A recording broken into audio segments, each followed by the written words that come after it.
celebrate like the new year. Dance like you know what you're doing. Move till you're losing control. Oh, put up your glass for a toast now. Let's make it last till the sundown. Tell them we made it, you know.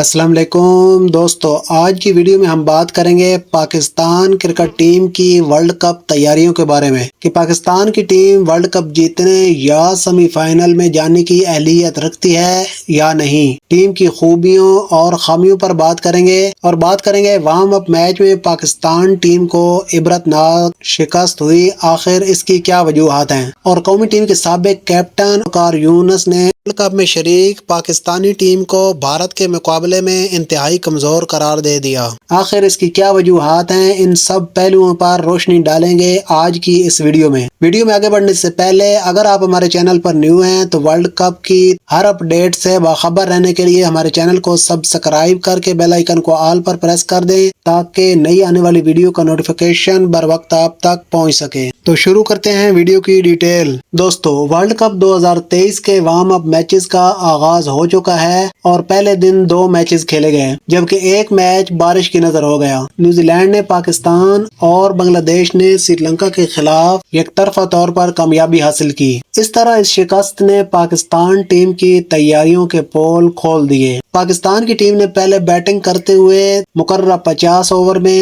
5 wicket per 345 runs بنائے جو کہ ایک اچھا total سمجھا جا رہا تھا۔ Wicket keeper محمد رضوان 103، بابر اعظم 80 اور سعود شکیل 75 رنز کے ساتھ نمایاں بیٹسمین رہے۔ جواب میں کیوی ٹیم نے 345 رنز کا ہدف 5 وکٹ کے نقصان پر صرف 43.4 اوور میں 5 وکٹ کے نقصان پر حاصل کر لیا۔ کیوی ینگ گن آل راؤنڈر راچن رویندرا جو کہ اوپن کر رہے تھے، انہوں نے طوفانی بیٹنگ کرتے ہوئے 97 رنز کی اننگ کھیلی۔ سابق کیپٹن کین ولیمسن، ڈیرل مچل اور چیپ مین نے مار کر پاکستانی باؤلرز کی بھرکس نکال دی۔ میرے خیال میں جس طرح کی انڈین پچز ہیں، یہاں کچھ پچز پر تو 400 کا ٹارگٹ بھی ایسا نہیں کہا جا سکے گا کہ یہ ٹارگٹ کافی رہے گا۔ تو پاکستان کا باؤلنگ یونٹ شاہین شاہ افریدی کے علاوہ بہت ہی کمزور نظر آ رہا ہے۔ جس طرح سابق کیپٹن وقار یونس نے کل ایک بیان جاری کرتے ہوئے پاکستان کو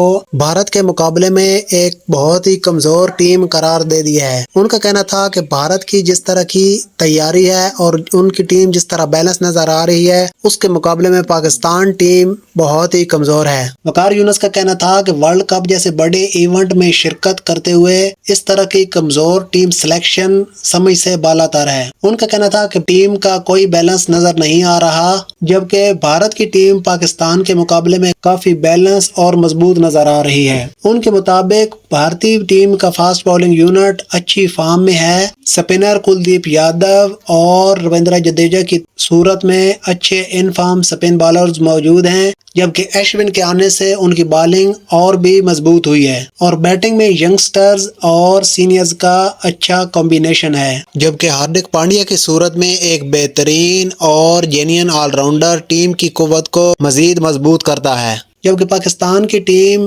batting, spin bowling, fast bowling اور آل راؤنڈرز کے شعبے میں بالکل ان بیلنس نظر آ رہی ہے۔ وقار یونس کا کہنا تھا کہ نسیم شاہ کے باہر ہونے سے فاسٹ باؤلنگ یونٹ کا جو پہلے سب سے مضبوط نظر آ رہا تھا وہ بھی اب کمزور پڑ گیا ہے، جبکہ سپن ڈپارٹمنٹ میں نواز اور شاداب خان کی کارکردگی پچھلے کچھ عرصہ سے کچھ خاص نظر نہیں آ رہی۔ اس کے باوجود کیپٹن اور سلیکٹرز کی جانب سے ان فارم اماد وسیم پر اعتماد نہ کرنا سمجھ سے بالا تر ہے۔ بیٹنگ میں بھی کوئی قابل بھروسہ بیٹسمین نہیں ہے، جس کی وجہ سے بیٹنگ کا شعبہ بھی بھارت کے مقابلے میں ان بیلنس نظر آ رہا ہے۔ فہیم اشرف کی صورت میں پاکستان کے پاس ایک بہترین آل راؤنڈر موجود تھا، جسے کیپٹن بابر اعظم کی جانب سے صحیح طریقے سے استعمال نہ کی جانے کی وجہ سے اب وہ ضائع ہو رہا ہے۔ انہیں کافی عرصہ کے بعد افغانستان سیریز میں ٹیم میں سلیکٹ کیا گیا، مگر صرف 2 میچز کی پرفارمنس پر ٹیم سے باہر کر دیا گیا۔ یہی فہیم اشرف تھے جن کو سرفراز احمد نے صحیح طریقے سے استعمال کیا تھا تو یہ بہترین پرفارمنس کا مظاہرہ کرتے رہے تھے۔